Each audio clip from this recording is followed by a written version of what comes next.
السلام علیکم ورحمۃ اللہ وبرکاتہ۔ الحمد للہ وحدہ والصلاة والسلام علی من لا نبی بعدہ، اما بعد اعوذ باللہ من الشیطان الرجیم، بسم اللہ الرحمن الرحیم۔ ولا تجعلوا الله عرضة لأيمانكم أن تبروا وتتقوا وتصلحوا بين الناس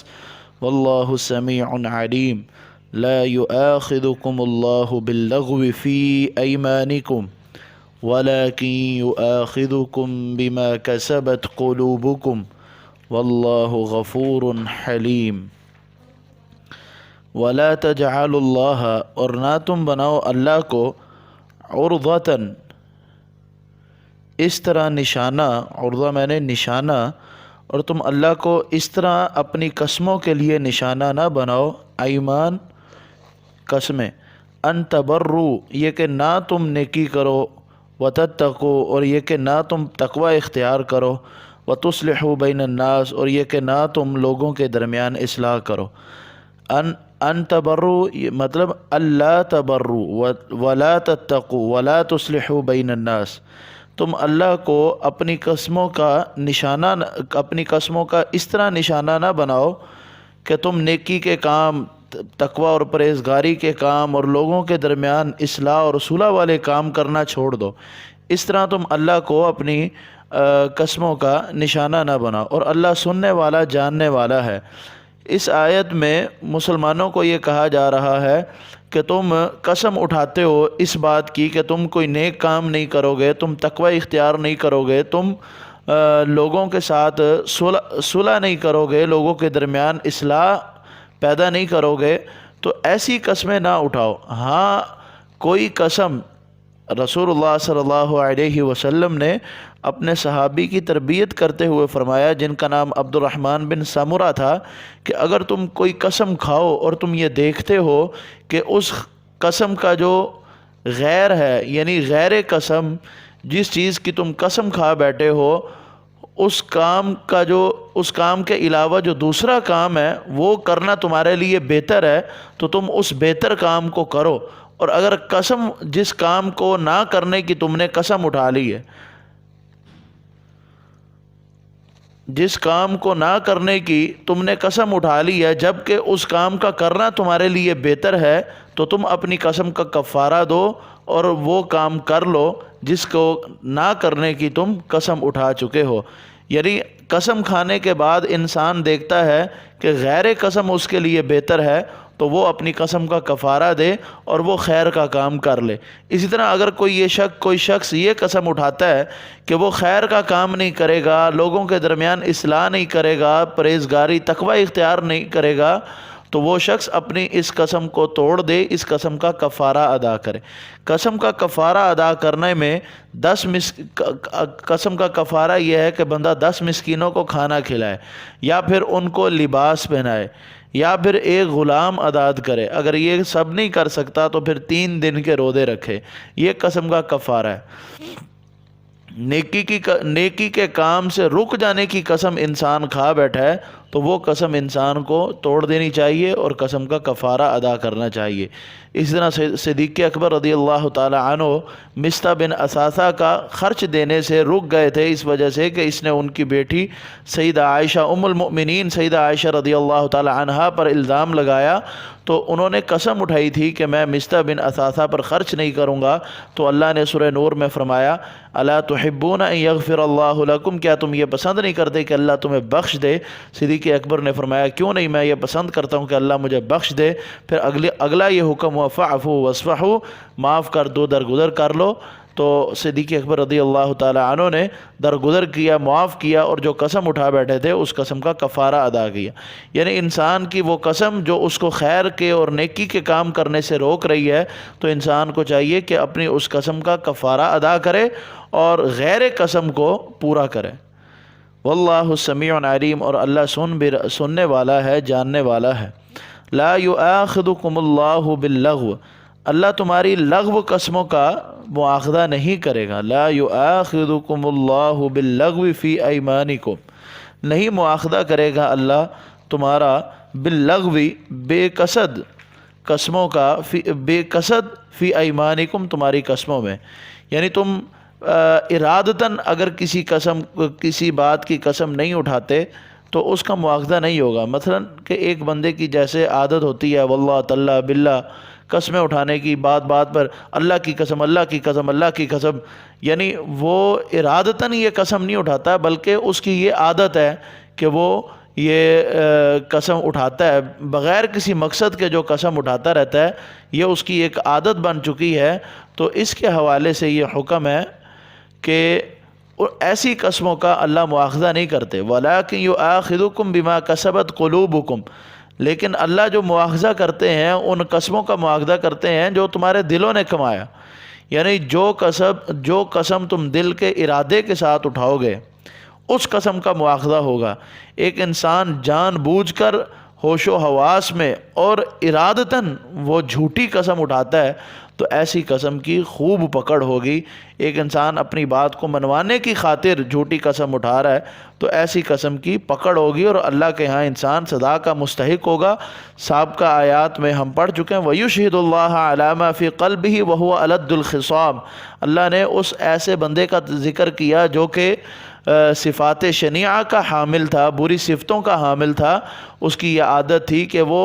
اپنے دل کی بات لوگوں پر اللہ کو گواہ بنا کر اپنی بات پر اللہ کو گواہ بنا کر لوگوں کو اپنی بات منوایا کرتا تھا۔ حقیقت کے اندر اللہ فرماتے ہیں وہ بہت بڑا جھگڑالو ہے۔ بعض لوگ اپنی بات کو مضبوط کرنے کے لیے ارادتاً قسم اٹھاتے ہیں اور جھوٹی قسم اٹھاتے ہیں تو اس جھوٹی قسم کا مواخذہ اللہ بہترین انداز سے کریں گے اور ایسے بندے کی پکڑ کریں گے اور اس کو سزا دیں گے۔ لیکن ایک وہ قسم جو لغو قسم ہے، جو بغیر ارادے کے انسان کے منہ سے نکلتی ہے، اس کا مواخذہ اللہ کے ہاں نہیں ہوگا۔ لیکن اس قسم سے انسان کو پرہیز کرنا چاہیے۔ اور قسم کے حوالے سے یہ آیت آئی ہے تو ایک حدیث اپنے سامنے رکھیں۔ آپ صلی اللہ علیہ وسلم نے فرمایا کہ لا تحلفوا بآبائکم ولا بأمہاتکم ولا بالانداد، نہ تم اپنے آبا کی قسم اٹھاؤ، نہ اپنی ماؤں کی قسم اٹھاؤ، نہ اللہ کے ساتھ کسی کو شریک ٹھہراؤ۔ لہذا قسم اٹھاتے ہوئے کوئی غیر اللہ کی قسم اٹھائے، ماں باپ کی قسم اٹھائے تو یہ قسمیں اٹھانا آپ صلی اللہ علیہ وسلم نے ایسی قسمیں اٹھانے سے منع فرما دی۔ اس لیے ایک مومن کو چاہیے کہ وہ جب بھی قسم اٹھائے تو اللہ کی قسم اٹھائے، اللہ کی قسم کے علاوہ کسی اور کی قسم نہ اٹھائے۔ نہیں مواخذہ کرے گا اللہ تمہاری لغو قسموں کا، لیکن مواخذہ ان قسموں کا کرے گا جو تم نے اپنے دل سے کی ہیں۔ واللہ غفور حلیم، اور اللہ بخشنے والا بردبار ہے،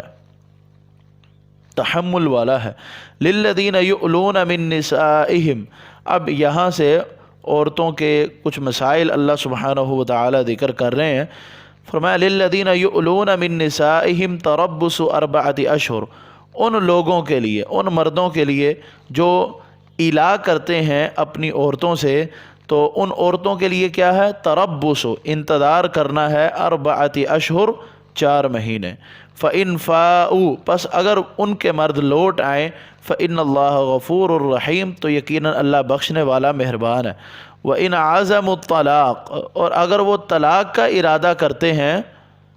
فَإِنَّ اللَّهَ سَمِيعٌ عَلِيمٌ، تو اللہ سننے والا جاننے والا ہے۔ الا کہتے ہیں کہ ایک خاوند یہ قسم اٹھائے کہ میں اپنی بیوی سے ہم بستری نہیں کروں گا، ہم بستری نہ کرنے کی قسم اٹھا لے، اور اگر اس کا کوئی تعین، وقت کا تعین کر دیتا ہے کہ 1 مہینہ تک، 2 مہینہ تک، تو اس وقت کے تعین سے پہلے اگر وہ اپنی اس قسم کو توڑے گا تو اس کو قسم کا کفارہ ادا کرنا ہوگا۔ لیکن ایک خاوند اگر کوئی قسم اٹھاتا ہے اور وقت کا تعین نہیں کرتا کہ میں اتنے وقت تک اپنی بیوی سے ہم بستری نہیں کروں گا، تو وقت کا تعین اگر وہ نہیں کرتا تو 4 ماہ تک اس چیز کی اس کو کچھ نہیں کہا جائے گا۔ 4 مہینوں تک انتظار کیا جائے گا کہ یہ آتا ہے یا نہیں آتا۔ اگر تو وہ اپنی بیوی کے پاس آ جاتا ہے 4 ماہ کے اندر تو اس میں کوئی حرج نہیں، لیکن وہ 4 ماہ کے بعد تک اپنی بیوی کے پاس نہیں آ رہا تو 4 مہینوں بعد اس سے یہ پوچھا جائے گا کہ آپ اپنی بیوی کے ساتھ کیا سلوک کرنا چاہتے ہیں؟ آیا کہ اس کے ساتھ اپنی زندگی گزارنا چاہتے ہیں یا اس کو چھوڑنا چاہتے ہیں؟ آپ 4 مہینے سے جو لا تعلق ہو چکے ہیں تو آپ کا ارادہ اور آپ کی نیت کیا ہے، پھر اس کے بل بوتے پر فیصلہ کیا جائے گا۔ اگر وہ واپس یعنی کہ اسی اپنی بیوی کے ساتھ دوبارہ زندگی گزارنا چاہتا ہے اور قسم جو کھا چکا تھا اس کے بعد، تو وہ اسی طرح اپنی زندگی کو گزارے۔ لیکن اگر وہ نہیں گزارنا چاہتا، پھر وہ ایک عورت کو تنگ نہ کرے، بلکہ اس کو آزاد کرے اپنے سے، اس کو طلاق دے، کیونکہ عورت اس مرد کی جب وہ اس کے ساتھ تعلقات ہی قائم نہیں کرنا چاہتا، تو پھر عورت کا اس مرد کے نکاح میں رہنے کا کوئی مقصد ہی نہیں۔ جب وہ مرد اس کو اپنے نکاح میں نہیں رکھنا چاہتا یا اس کے ساتھ تعلق نہیں اختیار کرنا چاہتا، تو پھر اس کے اوپر یہ لازمی ہے کہ وہ عورت کو کسی بھی سزا کے اندر مبتلا نہ کرے۔ یہ عورت کے لیے بہت بڑی سزا ہے کہ ایک عورت کسی کے نکاح میں ہو اور پھر وہ مرد جو ہے اپنی اس بیوی کے ساتھ کوئی تعلق قائم نہ کرے۔ تو اسلام نے عورتوں کو ان کا حق دیتے ہوئے یہاں اس مسئلے کی وضاحت فرمائی کہ اگر کسی عورت کا خاوند قسم کھا لیتا ہے کہ وہ اپنی بیوی سے ہم بستری نہیں کرے گا، جماع نہیں کرے گا، تو وہ 4 مہینوں تک اس کا انتظار کیا جائے۔ اگر تو 4 مہینوں کے اندر وہ آ جاتا ہے اور اپنی بیوی کے ساتھ تعلقات قائم کر لیتا ہے، تو پھر اس کو کچھ نہیں کہا جائے گا۔ لیکن 4 مہینوں کے بعد تک وہ نہیں آتا تو اس کو بلایا جائے گا، یا تو عدالت کے ذریعے بلایا جائے، یا پھر خاندان میں جیسے پنچایتیں لگتی ہیں اس پنچایت کے ذریعے اس کو بلایا جائے اور اس سے پوچھا جائے۔ اور اگر وہ اسی کے ساتھ دوبارہ زندگی گزارنے کا ارادہ کرتا ہے تو زندگی گزارنے کا کہا جائے، اور اگر وہ معاملہ ختم کرنا چاہتا ہے تو پھر معاملہ وہ اپنا ختم کرے، عورت کو تکلیف کے اندر مبتلا نہ کرے۔ وَإِنْ عَزَمُ الطلاق، یعنی اگر وہ طلاق کا ارادہ کر لیتا ہے ایلا کے بعد، تو اللہ سننے والا جاننے والا ہے۔ یہاں پر ایک مسئلہ تو یہ بھی سمجھ آتا ہے کہ عورت ایک خاوند اگر بیوی سے ہم بستری نہ کرنے کی قسم اٹھائے تو وہ اٹھا سکتا ہے، کیونکہ رسول اللہ صلی اللہ علیہ وسلم نے 1 مہینہ تک ایلا کیا تھا، ایک مہینہ تک کی قسم اٹھائی تھی کہ آپ جو ہے اپنی بیویوں سے لا تعلق ہو گئے تھے، اور پورے 1 مہینے کے بعد آپ اپنی بیویوں کے پاس واپس جانا شروع ہوئے تھے۔ اس لیے ایلا کی گنجائش ہے شریعت میں، لیکن اس کی حد مقرر ہے۔ اس حد سے جو تجاوز کرے گا تو اس کا معاملہ اس کی وضاحت میں نے آپ کے سامنے کر دی۔ والمطلقات، اور طلاق والی عورتیں، یتربصن، انتظار کریں گی، بانفسہن، اپنے نفسوں کے ساتھ، 3 قروء، 3 حیض، یعنی جن عورتوں کو طلاق دی گئی ہے وہ عورتیں 3 حیض تک انتظار کریں گی۔ طلاق یافتہ عورتوں کی کچھ قسمیں، ایک تو وہ عورت ہے جس کو حید نہیں آتا، یعنی بوڑھی عورت ہے، بانجھ عورت ہے، جس کو حید نہیں آ رہا۔ جس عورت کو حید نہیں آ رہا، اس عورت کی جو عدت ہے طلاق کے بعد وہ 3 مہینے ہیں۔ وہ عورت طلاق کے بعد 3 مہینے مکمل کرے گی اور پھر اپنی عدت کو وہ پورا کرے گی۔ دوسری عورت وہ ہے کہ جو حاملہ ہے۔ حاملہ عورت جب تک اس کا حمل نہیں ہو جاتا، جب تک اس کا وضع حمل نہیں ہو جاتا، تب تک وہ عدت میں ہی رہے گی۔ جیسے ہی وضع حمل ہوگا تو اس کے بعد وہ اور جگہ نکاح کر سکتی ہے، شادی کر سکتی ہے۔ اب وہ وضع حمل وہ 3 مہینوں کے چاہے اندر ہو، 3 مہینوں کے بعد ہو، یا جس دن طلاق دی اور اگلے دن ہی وضع حمل ہو جاتا ہے، تو اس عورت کی عدت ختم ہو گئی۔ اصل جو طلاق کا مقصد ہے وہ عورت کے رحم کو پاک کرنا ہے، عورت کا رحم اس کے سابقہ شوہر سے پاک ہو جائے۔ اور آج کی سائنس بھی اس بات کی تحقیق کر چکی ہے، اس بات پر ریسرچ کر چکی ہے کہ 3 حیض کے اندر، تین حیض جب عورت کو آتے ہیں تو اس میں 3 حیض تک اگر عورت کسی مرد کے قریب نہ جائے تو اس کا رحم جو ہے اس کے مرد سے پاک ہو جاتا ہے، یعنی اس کے منی کے اثرات اور ذرات اس کے رحم سے خارج ہو جاتے ہیں۔ تو یہ سائنس بھی اس بات کی تحقیق کر چکی ہے، اور اسلام تو پاکی اور طہارت کو پسند کرنے والا دین ہے اور حلال و حرام کا خیال رکھنے والا دین ہے۔ تو اسلام نے یہ تحقیق تو آج 1400 سال بعد جا کے ہوئی، اور اسلام نے پہلے دن سے ہی عورت کے مسائل میں یہ بات ذکر کی کہ عورت طلاق کے بعد جو ہے وہ 3 حیض جو ہے عدت گزارے گی۔ اب یہاں جو اس آیت کے اندر جس عدت کا ذکر ہے، یہ وہ عورت ہے جو نہ تو حمل والی ہے اور نہ ہی وہ اس کو نہ اس کے ساتھ یہ کیفیت ہے کہ اس کو حید نہ آتا ہو۔ یہ وہ عورت ہے جس کو حید آتا ہے اور وہ حمل والی بھی نہیں ہے، یعنی ایسی عورت 3 حیض کا انتظار کرے گی، جیسے ہی اس کے 3 حیض آئیں مکمل ہو جائیں گے اس عورت کی عدت پوری ہو جائے گی۔ قروء جو ہے یہ قرء کی جمع ہے، اور قر حیض کو بھی کہتے ہیں، طہر کو بھی کہتے ہیں۔ بعض علماء ادھر قر سے مراد طہر لیتے ہیں اور بعض علماء قر سے مراد حیض لیتے ہیں، یعنی 3 طہر ہو جائیں یا 3 حیض ہو۔ 3 حیض کا مطلب یہ ہے کہ عورت کو طلاق ہوئی، اس کے بعد ایک مرتبہ حیض ہوا، پھر پاکیزگی کی حالت آ گئی، پھر حیض آیا، پھر پاکیزگی کی حالت آ گئی، پھر حیض آیا، اور پھر اس کے بعد پاکیزگی کی حالت آ گئی۔ 3 حیض کا مطلب یہ ہے کہ پہلے طلاق ہوئی، پھر حیض آیا، پھر وہ طہر کی حالت تھی، پھر حیض آیا، دوسرا حیض آ گیا، پھر اس کے بعد طہر کی حالت تھی، اور جب تیسرا حیض آیا، تیسرے حیض کے بعد جب عورت نہائے گی تو پھر جو ہے وہ اس کے بعد اور جگہ شادی اور نکاح کر سکتی ہے۔ یہ ہے طہر، یہ ہے حیض کی بات۔ اب 3 طہر کا مطلب یہ ہے کہ عورت کو طلاق ہوئی اور اس کو حیض آیا، حیض کے بعد طہر تھا، طہر گزرنے کے بعد پھر حیض آیا، پھر حیض کے بعد پھر طہر آیا، اور پھر وہ طہر گزرنے کے بعد تیسری مرتبہ حیض آیا، اور پھر اس کے بعد جب جو طہر مکمل ہوگا اس کے بعد وہ اور جگہ نکاح کر سکتی۔ لیکن احادیث کو مد نظر رکھتے ہوئے یہ بات واضح ہے کہ قرء سے مراد جو ہے وہ یہاں پر حیض ہے، طہر نہیں۔ طہر معنی لینا مفسرین نے طہر معنی بھی لیا، لیکن صحیح بات یہ ہے کہ قرء سے مراد وہ حیض ہے۔ جب عورت 3 حیض مکمل کر لے گی تو 3 حیض پورے کرنے کے بعد وہ عورت اور جگہ نکاح کر سکتی ہے۔ اب ایک مرد نے اپنی بیوی کو ایک طلاق دی، طلاق دینے کے بعد پہلی عدت گزری، پہلا حیض آیا، دوسرا حیض آیا، تیسرا حیض۔ ان تینوں حیض کے درمیان، پہلے حیض آنے کے بعد، دوسرے کے بعد اگر وہ عورت سے رجوع کر لیتا ہے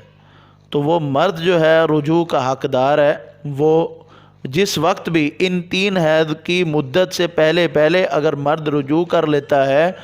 تو اس کا حقدار، رجوع کا حق مرد کے پاس زیادہ ہے عورت کی بنسبت، عورت کے پاس پھر رجوع کا حق نہیں۔ عورت اب چاہے یا نہ چاہے، اگر مرد یہ ارادہ کرتا ہے کہ وہ پہلی طلاق دینے کے بعد اور یہ 3 حیض کی مدت کے اندر رجوع کرنا چاہتا ہے، ہم آگے آئے گی تو میں وہاں بھی وضاحت کروں گا، اگر مرد اسی مدت کے اندر رجوع کرنا چاہتا ہے تو مرد کے پاس رجوع کا حق زیادہ ہے، وہ رجوع کر سکتا ہے۔ لیکن اگر ایک مرد جو ہے، عورت اس نے بیوی کو طلاق دی اور 3 حیض گزر چکے، اب اس عورت کی طلاق کی جو عدت تھی، عدت کی جو مدت تھی وہ مکمل ہو چکی ہے۔ اب جب عدت مکمل ہو جانے کے بعد کوئی شخص رجوع کا ارادہ کرتا ہے، اب جب تک بیوی نہ چاہے تب تک وہ رجوع نہیں کر سکتا۔ پہلی طلاق دینے کے بعد پہلی موقع پر طلاق دینے کے بعد اگر مرد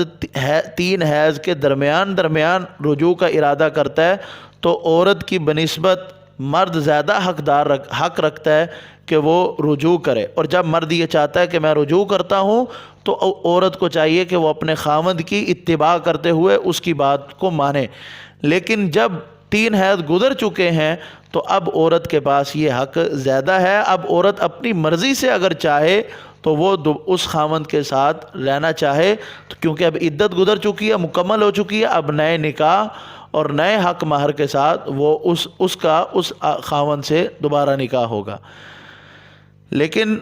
یہ ہوگی پہلی طلاق۔ اچھا، اس طرح دوسری طلاق، دوسرے موقع پر اب جب 3 ماہ جو ہے، 3 حیض جو گزر چکے ہیں، 3 حیض گزرنے کے بعد عورت یہ حق رکھتی ہے کہ وہ اپنے پہلے خاوند کے پاس بھی جا سکتی ہے، اور کہیں اور نکاح کرنا چاہے تو وہاں بھی کر سکتی ہے، یہ عورت کے پاس اختیار ہے۔ لیکن اگر کوئی مرد، اچھا پھر مثال کے طور پر ایک مرد نے طلاق دی اور 3 جو عدتیں تھیں ان کے درمیان اس نے رجوع کر لیا، ان 3 عدتوں کے درمیان، ان 3 حیض کے درمیان رجوع کر لیا، اب یہ اس بندے کا یہ رجوع ہو گیا اور یہ پہلی طلاق شمار ہو گئی۔ پھر کوئی موقع بنا، اس بندے نے ایک مرتبہ پھر طلاق دی، اور پھر طلاق دینے کے بعد اس نے 3 حیض کے درمیان ہی رجوع کر لیا، تب بھی مرد کے پاس رجوع کا حق زیادہ ہے۔ اور پھر جو ہے وہ مرد رجوع کا حق رکھتا ہے اور ان کا یہ رجوع ہو جائے گا۔ تیسرے موقع پر اگر وہ مرد اپنی بیوی کو طلاق دے گا پھر ان کے پاس رجوع کا حق نہیں ہے، شریعت نے ان سے رجوع کا حق لے لیا ہے۔ اب وہ عورت اپنی عدت مکمل کرے گی، عدت مکمل کرنے کے بعد کسی اور جگہ شادی کرے گی، اب اس مرد کے ساتھ شادی نہیں کر سکتی، کیونکہ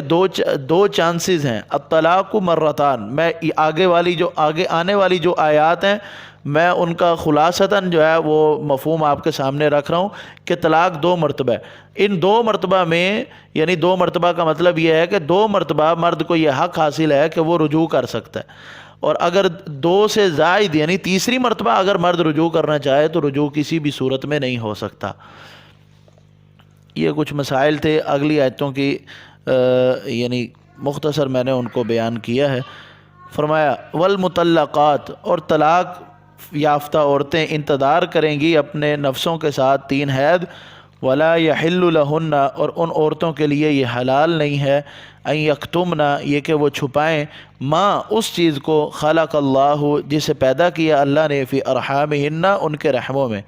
ان کن یؤمن باللہ والیوم الآخر، اگر انہیں اللہ اور آخرت کے دن پر ایمان ہے۔ یہاں یہ بات بتائی جا رہی ہے کہ اگر عورتوں کا اللہ اور آخرت پر ایمان ہے تو جو کچھ ان کے رحم میں ہے وہ جو بھی ہے، یعنی اگر وہ حاملہ ہو گئی ہیں تو وہ اپنے اس حمل کو نہ چھپائیں، اسی طرح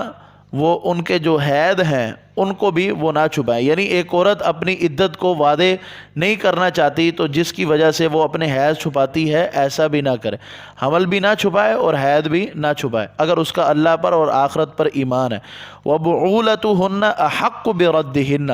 اور ان عورتوں کے خاوند زیادہ حقدار ہیں، بردہن، ان عورتوں کو لوٹانے کے، فی ذالک، اس میں، ان ارادوا اصلاحا، اگر وہ خاوند جو ہے صلح کرنا چاہیں، یعنی ان کے جو خاوند ہے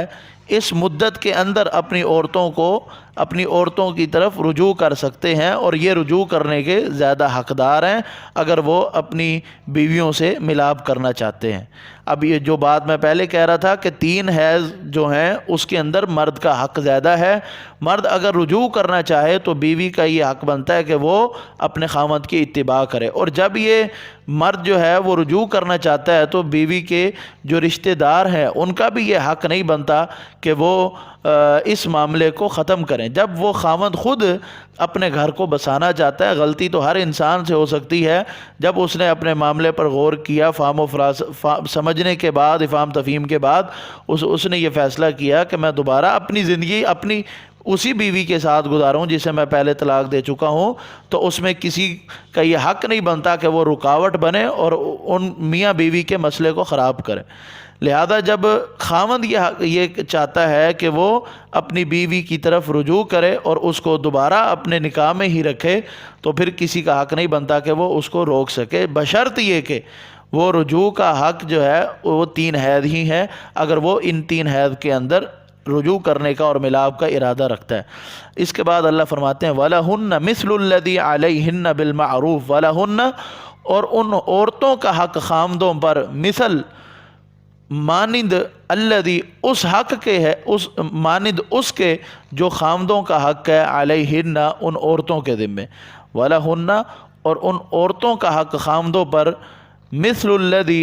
مانند اس کے جو خاوندوں کا حق ہے، علیہن، ان عورتوں پر، یعنی عورتوں کے کچھ حقوق خاوندوں پر ہیں جن حقوق کو خاوندوں نے ادا کرنا ہے، اسی طرح خاوندوں کے کچھ حقوق عورتوں پر ہیں جن حقوق کو ادا کرنا وہ عورتوں کے اوپر لازمی فرض ہے۔ پیچھے بھی ہم پڑھ کے ہیں ہن لباس لکم وانتم لباس لہن،